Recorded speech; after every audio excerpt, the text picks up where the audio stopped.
ஜம்மு காஷ்மீரிலேயே நம்முடைய நாட்டு எல்லைக்குள்ளேயே 14 தீவிரவாத தாக்குதல்கள் நடந்திருக்கிறது. அதிலே கிட்டத்தட்ட 15 ராணுவ வீரர்கள் பலியாகி இருக்கிறார். இப்படி இந்தியாவினுடைய எல்லையையும் இந்திய ராணுவத்தையும் காப்பாற்ற முடியாத ஒரு கையறு நிலையிலே தோற்று போயிருக்கிற மோடியினுடைய அரசாங்கம் தமிழக மீனவர்கள் தொடர்ந்து தாக்கப்படுவதையும் கைது செய்யப்படுவதையும் கண்டுகொள்ளாமல் இருந்து வருகிறது. இந்த சாதனைத்தான் 3வது முறையாகவும் பிரதமராகி இருக்கிற நரேந்திர மோடியினுடைய பாரதிய ஜனதா கட்சி அரசாங்கம் நிகழ்த்தி இருக்கிறது. கடந்த 10 ஆண்டுகளில் மிகப்பெரிய அளவிலே தமிழக மீனவர்கள் பாதிக்கப்பட்டிருக்கிறார்கள். இலங்கை கடற்படையின் கப்பல்கள் மோதியதில் அந்த படகு கவிழ்ந்து மலைச்சாமி என்கிற ஒரு மீனவர் உயிரிழந்திருக்கிறார். நடப்பு ஆண்டில் மட்டும் 322 பேர் இலங்கை அரசாங்கத்தால் கைது செய்யப்பட்டிருக்கிறார்கள். மீனவர்கள் பிரச்சனை குறித்து இதுவரை பாரதிய ஜனதா கட்சி எந்த விதமான நடவடிக்கையும் எடுக்கவில்லை. இப்படிப்பட்ட தாக்குதல்கள் தொடர்ந்து நடந்து வருகிறது என்றால் மீனவர்கள் மீது என்ன மாதிரியான அக்கறையை இந்த அரசாங்கம் கொண்டிருக்கிறது?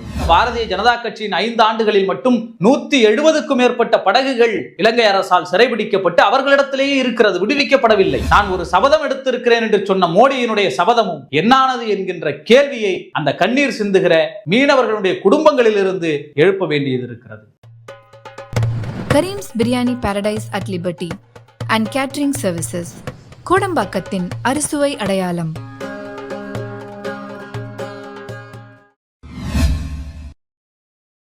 வணக்கம். தமிழக மீனவர்கள் தாக்கப்படுவது நாள்தோறும் நடந்து வருகிறது. அவர்கள் அனுபவிக்கிற துன்பங்கள் அதிகரித்து வருகிறது. இந்த செயல்களுக்கு காங்கிரஸ் அரசாங்கத்தினுடைய பலவீனமே காரணம். நாட்டினுடைய பிரதமராக நரேந்திர மோடி அவர்கள் 2014 பொறுப்பேற்பதற்கு முன்பு ராமேஸ்வரத்தில் உதிர்த்த வார்த்தைகள் இவர். அதை மட்டும் சொல்லவில்லை, மீனவர்களை பாதுகாப்பதற்கும் அவர்களின் வாழ்வாதாரத்தை முன்னேற்றுவதற்கும் நான் ஒரு சபதம் எடுத்திருக்கிறேன் என்று சொன்னார். அந்த சபதத்தின் வெளிப்பாடு இன்று அறிக்கையாக வெளியாகி அதிர்ச்சி அளித்திருக்கிறது. அது தமிழக மீனவர்களில் இதுவரை நடப்பு ஆண்டில் மட்டும் 322 பேர் இலங்கை அரசாங்கத்தால் கைது செய்யப்பட்டிருக்கிறார்கள். 44 படகுகள் அவர்களால் பறிமுதல் செய்யப்பட்டிருக்கிறது. இந்த சாதனைத்தான் 3வது முறையாகவும் பிரதமராகி இருக்கிற நரேந்திர மோடியினுடைய பாரதிய ஜனதா கட்சி அரசாங்கம் நிகழ்த்தி இருக்கிறது. தொடர்ந்து தமிழக மீனவர்கள் இலங்கை கடற்படையால் தாக்கப்படுவதும் கைது செய்யப்படுவதும் இன்று நேற்று நடக்கிற பிரச்சனை அல்ல. காங்கிரஸ் அரசாங்கத்திலும் சரி, பாரதிய ஜனதா கட்சியினுடைய அரசாங்கத்திலும் சரி, இந்த தாக்குதல்கள் தொடர்ந்து கொண்டுதான் வருகிறது. ஆனால் கடந்த 10 ஆண்டுகளில் மிகப்பெரிய அளவிலே தமிழக மீனவர்கள் பாதிக்கப்பட்டிருக்கிறார்கள். இந்த மாதத்தில் கடந்த 31ஆம் தேதி வெளிவந்த ஒரு அதிர்ச்சிகரமான தகவல், ராமேஸ்வரத்திலிருந்து தமிழ்நாட்டைச் சேர்ந்த பாம்பன் மீனவர்கள் 300க்கும் மேற்பட்ட விசைப்படகிலே மீன்பிடிக்க சென்றார்கள். அவர்களை இலங்கை கடற்படையைச் சேர்ந்த 2 ரோந்து கப்பல் துரத்தியதில் 4 மீனவர்கள் கடலில் குதித்திருக்கிறார்கள், தமிழகத்தைச் சேர்ந்த மீனவர்கள். இந்த தாக்குதல் கடந்த 31ஆம் தேதி, கிட்டத்தட்ட ஒரு 10 நாட்களுக்கு முன்பு நடந்த தாக்குதல் தான். அந்த 4 மீனவர்களில் 2 பேர் மீட்கப்பட்டு மருத்துவமனையிலே சிகிச்சையிலே இருந்தார்கள். அவர்கள் மீட்கப்பட்டிருக்கிறார்கள். அதிலே மலைச்சாமி என்கின்ற ஒரு மீனவர் உயிரிழந்திருக்கிறார். இலங்கை கடற்படையின் கப்பல்கள் மோதியதில் அந்த படகு கவிழ்ந்து மலைச்சாமி என்கிற ஒரு மீனவர் உயிரிழந்திருக்கிறார். ராமச்சந்திரன் என்கிற ஒரு மீனவரை காணவில்லை. இதுவரை தேடி வருகிறார்கள், அவரை காணவில்லை என்றே விட்டுவிட்டார்கள். இந்த படுகொலை நடந்து 10 நாட்கள் கூட ஆகவில்லை. நேற்று முன்தினம் 35 தமிழக மீனவர்களை இலங்கை கடற்படை கைது செய்திருக்கிறது. அப்படி கைது செய்யப்பட்ட 35 ராமேஸ்வரத்தைச் சேர்ந்த தமிழக மீனவர்களையும் இலங்கை கடற்படை யாழ்ப்பாண சிறையிலே அடைத்திருக்கிறார்கள். 170க்கும் மேற்பட்ட படகுகள் கடந்த 5 ஆண்டுகளிலே இலங்கை வசம் இருக்கிறது. அவர்கள் அதை விடுவிக்கவில்லை. 2014ஆம் ஆண்டு நரேந்திர மோடி அவர்கள் பிரதமராக பொறுப்பேற்ற சில மாதங்களிலேயே இலங்கை அரசாங்கம் ஒரு முடிவை அறிவித்தது. தமிழகத்திலிருந்து மீனவர்களிடமிருந்து கைப்பற்றப்பட்ட 122 படகுகளை தங்களுடைய நாட்டின் அரசுடைமையாக அறிவித்தது இலங்கை அரசாங்கம், அப்பொழுது இருந்த ராஜபக்சேவினுடைய அரசாங்கம். இன்னும் சொல்ல போனால் நரேந்திர மோடி அவர்களுடைய பதவியேற்பு விழாவிலே 2014 அவர் வெற்றி பெற்ற போது இலங்கை அதிபராக இருந்த ராஜபக்சே கலந்து கொண்டார். அந்த ராஜபக்சேவினுடைய அரசாங்கம் தமிழகத்துக்கு வருகிற படகுகள் எங்களுக்கு சொந்தமானவை என்று வெளிப்படையாகவே அறிவித்தார்கள். ஆனால் நரேந்திர மோடி அவர்கள் எதையும் கண்டுகொள்ளவில்லை. இப்பொழுது வரை அப்படிப்பட்ட ஒரு தாக்குதல்கள் தமிழக மீனவர்கள் மீது தொடர்ந்து நடத்தப்படுகிறது.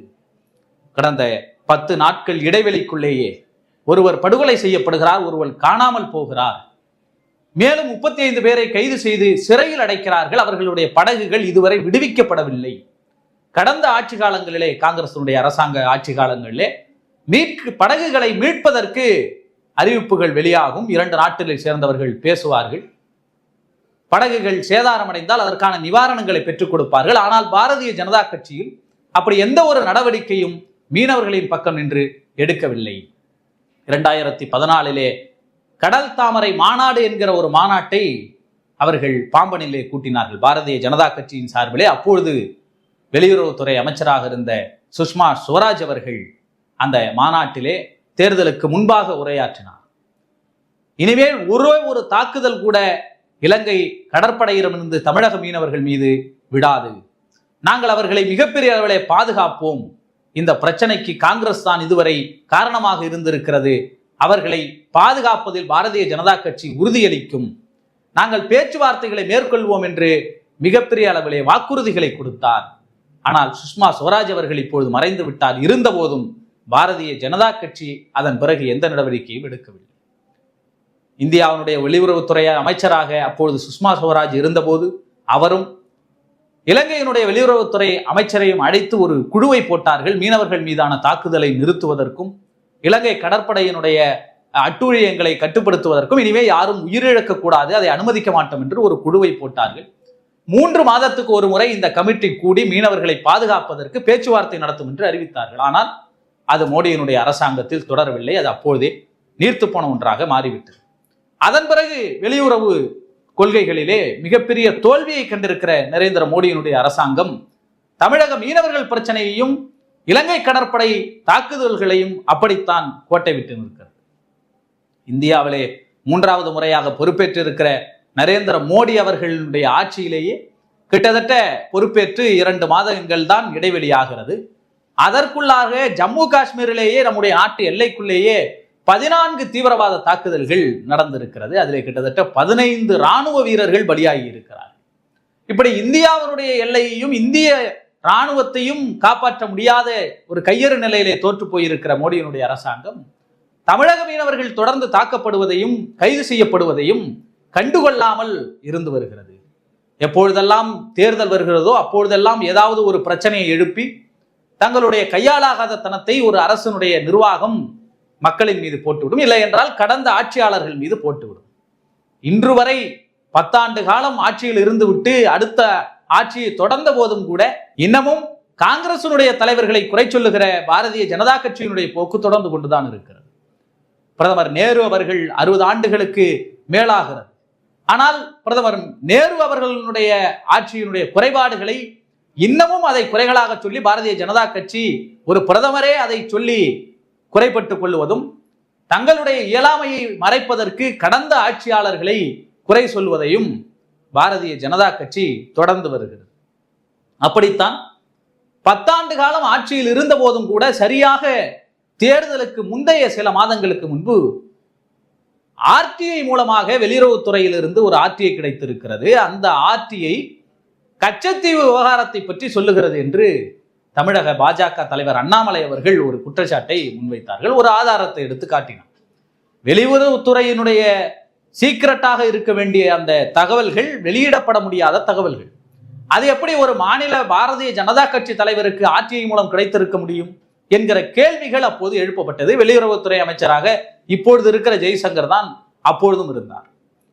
இதை விமர்சனமாக முன்வைத்த நரேந்திர மோடி அவர்கள் முதலில் அந்த ஆர்டிஐயே பொய் என்கிற தகவல்கள் பின்னால் வெளிவந்தது. அந்த ஆர்டிஐ தகவலிலேயும் கூட கச்சத்தீவு தான் தமிழக மீனவர்கள் பிரச்சனைக்கு காரணமாக இருக்கிறது, இலங்கை கடற்படை வந்து தாக்குவதற்கு காரணமாக இருக்கிறது, எனவே கச்சத்தீவை தாரை வார்த்ததுதான் இந்த தாக்குதல்களுக்கு காரணம், எனவே எங்களால் எதுவும் செய்ய முடியாது என்கிற தோணியில் பாரதிய ஜனதா கட்சி மீண்டும் பழியை தூக்கி காங்கிரஸ் அரசாங்கத்தின் மீதே போட்டது. பிரதமர் நேரு அவர்கள் ஆட்சி காலத்திலேயே இலங்கைக்கு கச்சத்தீவை கொடுத்து விட வேண்டும் என்று நேரு அவர்களே ஒப்புக்கொண்டதாக அந்த ஆட்சியிலே தகவல் இருந்ததாகவும், ஆனால் இந்திரா காந்தி அவர்கள் இலங்கைக்கு கச்சத்தீவை தாரை வார்க்கிற ஒப்பந்தத்திலே அவர் கையெழுத்திட்டதாகவும் அப்பொழுது மாநில அரசாங்கம் அமைதியாக இருந்தது என்றும் எனவே தமிழக மீனவர்கள் பிரச்சனைக்கு காங்கிரஸ் அரசாங்கம் இலங்கைக்கு கச்சத்தீவை கொடுத்ததுதான் காரணம் என்று 10 ஆண்டு காலம் ஆட்சியில் இருந்து தமிழக மீனவர்கள் தாக்கப்படுவதை எந்த விதத்திலும் தடுக்காத, ஒரே ஒரு படகை கூட இலங்கை அரசாங்கத்திடமிருந்து மீட்டு கொடுக்காத நரேந்திர மோடி அவர்களே இந்த பிரச்சாரத்தை காங்கிரசின் மீது தூக்கி போட்டார். பிரதமர் மோடி அவர்கள் இந்த விவகாரத்திலே ஒரு ட்விட்டர் போட்டிருந்தார். அதிலே யாரை பற்றியும் கவலைப்படாமல் கச்சத்தீவை இலங்கைக்கு காங்கிரஸ் தாரை வார்த்திருப்பது ஆர்டிஐ மூலம் பெறப்பட்ட புதிய தகவல்களின் மூலம் அம்பலமாகியுள்ளது. இந்த புதிய தகவல்கள் ஒவ்வொரு இந்தியரையும் ஆத்திரமடைய செய்தது. காங்கிரஸை ஒருபோதும் நம்பக்கூடாது என்பதை மக்கள் மனதில் மீண்டும் உறுதிப்படுத்தி இருக்கிறது. கடந்த 75 ஆண்டுகளாக இந்தியாவின் ஒருமைப்பாட்டை காங்கிரஸ் பலவீனப்படுத்தி வருகிறது. நாட்டின் நலன்களை அந்த கட்சி முற்றிலுமாக புறக்கணித்து வருகிறது. பிரதமர் மோடி அவர்கள் போட்ட ட்வீட் தான் இது. 2014 ஆட்சி பொறுப்பை ஏற்கிற பொழுதும் தமிழக மீனவர்கள் பிரச்சனையில் காங்கிரஸ் பலவீனப்படுத்தி விட்டது என்று சொன்னார். 10 ஆண்டு காலம் ஆட்சியை நிறைவு செய்கின்ற அந்த நேரத்திலேயும் காங்கிரஸ் பலவீனப்படுத்தி விட்டது என்று சொன்னார். தமிழக மீனவர்கள் பிரச்சனைக்கு என்ன தீர்வை கொடுப்பது என்று தெரியாத மோடி அவர்கள் இந்த பிரச்சனையை திசை திருப்புவதற்கு, அரசியலாக்குவதற்கு ஒவ்வொரு முறையும் கச்சத்தீவை பயன்படுத்திக் கொள்ளுகிறாரே தவிர, ஆனால் மீனவர்கள் பிரச்சனை குறித்து இதுவரை பாரதிய ஜனதா கட்சி எந்த விதமான நடவடிக்கையும் எடுக்கவில்லை. படகுகள் கடன் வாங்கிதான் செய்ய முடியும். ஒவ்வொரு படகும் லட்சக்கணக்கிலே இருக்கும். மீனவர்களுடைய வாழ்வாதாரம் என்பதே கடலுக்கு போய் மீன் பிடிக்கிற நிலைதான்.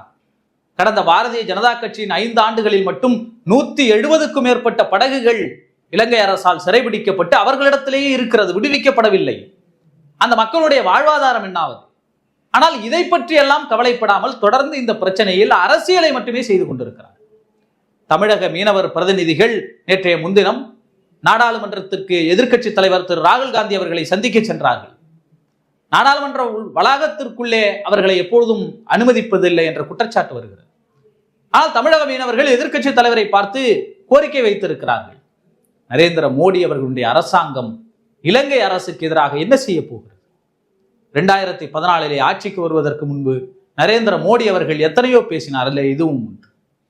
பாகிஸ்தானால் குஜராத் மீனவர்கள் தாக்கப்படுவதும், இலங்கை கடற்படையால் தமிழக மீனவர்கள் தாக்கப்படுவதும் தொடர்ந்து கொண்டிருக்கிறது. இது பேச்சுவார்த்தைகளின் மூலமாக நாங்கள் ஆட்சிக்கு வந்த பிறகு சுமூகமாக தீர்த்து வைக்கப்படும் என்று சொன்னார். அது தீர்த்து வைக்கப்பட்டிருக்கிறது. பாகிஸ்தானால் குஜராத் மீனவர்கள் தாக்கப்படுவது கண்டிக்கப்பட்டிருக்கிறது, தடைபட்டிருக்கிறது, அல்லது அதன் மீது ஆர்வம் காட்டப்பட்டிருக்கிறது பாரதிய ஜனதா கட்சியால், நரேந்திர மோடி அவர்களால். ஆனால் தமிழக மீனவர்கள் இலங்கை கடற்படையால் தாக்கப்படுவதை பற்றி இதுவரை வாய் திறக்கவில்லை. அதன் மீது அவர்கள் கவனம் செலுத்தவில்லை. காரணம், தமிழ்நாட்டை சேர்ந்தவர்கள் வாக்களிக்காத போது எப்படி நிதி தர முடியும் என்று கேட்கிற நிலைக்கு இந்த அரசாங்கம் இருக்கிற பொழுது தமிழக மீனவர்களை அவர்கள் எப்படி கண்டுகொள்வார்கள் என்று கேள்வி எழுது. தொடர்ந்து தமிழக மீனவர்கள் தாக்கப்படுகிறார்கள். ஒரு ஆண்டே இன்னும் நிறைவடையவில்லை. ஒரு ஆண்டு நிறைவடையாததுக்கு முன்பாகவே இந்த ஆண்டிலே 322 மீனவர்கள் கைது செய்யப்பட்டிருக்கிறார்கள் என்றால், 44 படகுகள் சிறைபிடிக்கப்பட்டிருக்கிறது என்றால், இன்னும் மீனவர் ராமச்சந்திரன் என்னானார் என்றே தெரியவில்லை. அவரை தொலைந்து போனவராக அறிவித்திருக்கிறார்கள். இப்படிப்பட்ட தாக்குதல்கள் தொடர்ந்து நடந்து வருகிறது என்றால், மீனவர்கள் மீது என்ன மாதிரியான அக்கறையை இந்த அரசாங்கம் கொண்டிருக்கிறது? அவர்களும் இந்த நாட்டில் வாழக்கூடியவர்கள். இன்னமும் கச்சத்தீவு பிரச்சனையை எழுப்பிக் கொண்டே காங்கிரஸ் தாரை வார்த்து விட்டார்கள், காங்கிரஸ் தூக்கி கொடுத்து விட்டார்கள் என்கின்ற வாதங்களையே 10 ஆண்டுகளுக்கு மேலாக வைத்து வருகிறவர்கள் இந்த தேர்தலிலே வெற்றி பெற வேண்டும் என்பதற்காக, மீண்டும் அதை திசை திருப்புவதற்காக கச்சத்தீவு பிரச்சனையை தமிழக பாஜக தலைவர் அண்ணாமலை போன்றவர்கள், அதையே நரேந்திர மோடி போன்றவர்கள் முன்னெடுத்த போதும் கூட இப்பொழுது மீண்டும் பாரதிய ஜனதா கட்சி ஆட்சி பொறுப்பில் இருக்கிறது. பிரதமர் நரேந்திர மோடி 3வது முறையாக பிரதமராகிவிட்டார்.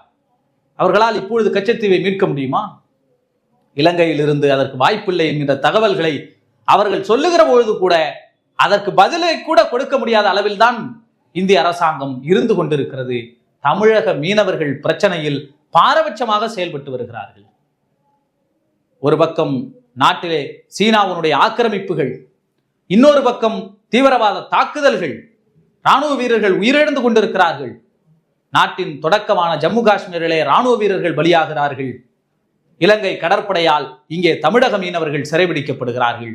இந்த நாட்டின் வெளியுறவுத்துறையும் இந்திய அரசாங்கமும் நான் ஒரு சபதம் எடுத்திருக்கிறேன் என்று சொன்ன மோடியினுடைய சபதமும் என்னானது என்கின்ற கேள்வியை அந்த கண்ணீர் சிந்துகிற மீனவர்களுடைய குடும்பங்களிலிருந்து எழுப்ப வேண்டியது இருக்கிறது.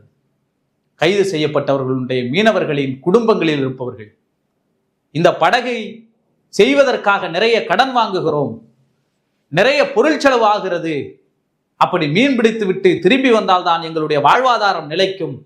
ஆனால் அரசாங்கம் அந்த படகுகளை மீட்டு கொடுப்பதில்லை. அப்படியே கைது செய்யப்படுகிற மீனவர்களை 6 மாதம் 5 ஆண்டுகள் ஓராண்டுகள் என்று சிறையில் வைத்து விடுகிறார்கள்.